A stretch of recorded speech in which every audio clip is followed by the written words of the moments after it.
Assalamualaikum warahmatullahi wabarakatuh. Hello everyone and hello judges. I am so glad to be here to share a story with you. But first, let me introduce myself. My name is Divania Aditya Nurani and you can call me Divania. I'm from Semen Gresik Vocational High School. On this occasion, I want to tell you not just a story, not just a legend, but a great epic tale from the story of Mahabharata. It is the story of war, honor, and destiny. The title is Srikandi, the sacred arrow warrior. It is the story about a brave woman who could shake the battlefield. Now, let me take you into her story. But before I begin, let me take you back to one of the greatest epic tales ever told, the story of Mahabharata. It is the story of betrayal, of honor, of kingdoms, and among its many heroes.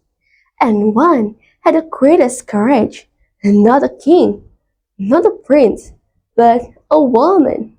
Her name was Srikandi.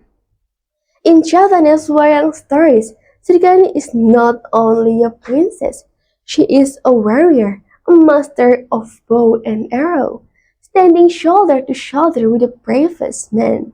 And today, I will tell you the moment when Srikandi faced the most feared general of all, Bhisma.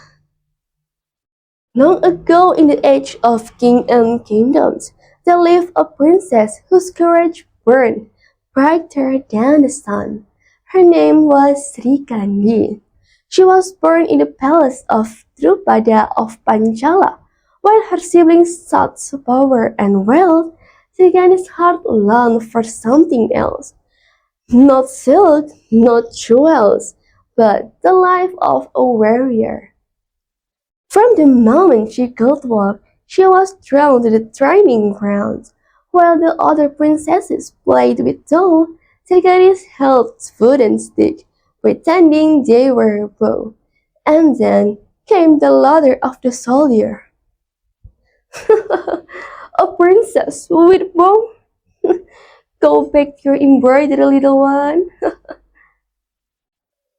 They were caught tips, and instead of breaking, but Srikandi grew stronger.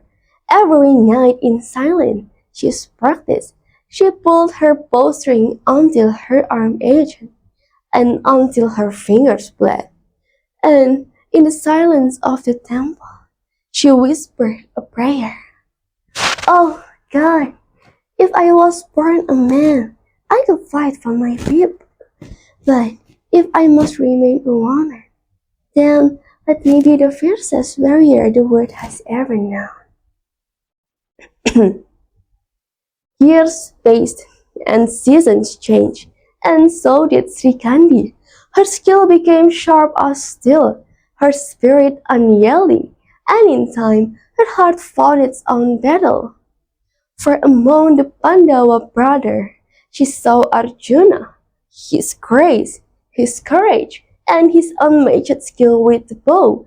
Srikandi admired him from afar, until destiny brought them together in marriage. But destiny called them both to war. The great battle of Bharatayuddha erupted. Pandava against Kaurava. The ground was trembled with the march of armies. The sky darkened with the storm of arrows, and the word held peace spread. When the Pandava topped it, Srikandi stepped forward. If no man can defeat Bhisma, then let a woman try. The battlefield roared. Bhisma raised his bow, and his arrow rained down like lightning. Swiss, swiss, swiss. They cut through the air with deadly speed, but Srikandi moved like the wind, swift, sharp, and untouchable. And then, with the sun blazing above, Srikandi lifted her sacred arrow and said, Bhisma, I am Srikandi. Face me. And today, your time ends. The bowstring sang. The sacred arrow flew, straight and true. Thousands watched in disbelief that the invincible warrior defeated not by man, but by a woman. From that day, Segani's name was carved into history, not only as Arjuna's wife, not only as a warrior, but a symbol of hope, a flame that proved courage has no gender. Srikandi became a symbol of Indonesian woman, brave, intelligent, and empowered.